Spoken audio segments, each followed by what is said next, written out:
Hello guys, welcome to my blog. So ఏంటి ఇలా ready అవుతున్నాను అనుకుంటున్నారా?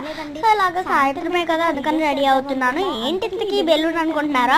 అందరి దగ్గర ఇలాగా ఉంటాయి కదా, సో అదైతే నా దగ్గర లేదు కాబట్టి ఇలాగ చేస్తున్నాను. సో పూర్ పీపుల్ ఉంటారు కదా, వాళ్ళకి అలా అంటే కొంతమంది అలా ఉన్న దగ్గర వేస్ట్ చేసేస్తూ ఉంటారు కదా. సో పూర్ పీపుల్కి హెల్ప్ చేస్తారా అనుకుంటే అది చెయ్యరు. సో నాకైతే చాలా బాధ వేసింది, ఎందుకంటే ఇంట్లో సినిమాలు చూస్తూ అంటే పాపలు ఇలా కొట్టేస్తూ ఇలా ఉంటారు కదా చిన్నపిల్లలు, అలాగా అంటే వాళ్ళు కేక్ కటింగ్ చేసుకునేటప్పుడే ఇలా లైటర్ ఉంటుంది కదా, దాన్ని వెలిగించుకుని హ్యాపీ బర్త్డే అలా చెప్పుకుంటారు. నాకైతే చాలా ఏడుపు వచ్చేస్తుంది, ఎందుకంటే సినిమాలకి వెళ్ళగానే అలాగే చేస్తారు. సో సబ్స్క్రైబ్, లైక్, కామెంట్ చేస్తారు. సో ఈ వీడియో ఎలా ఉంటే కామెంట్ చేయండి. సరే, bye bye bye bye. YouTube family, like, share, subscribe. Bye bye.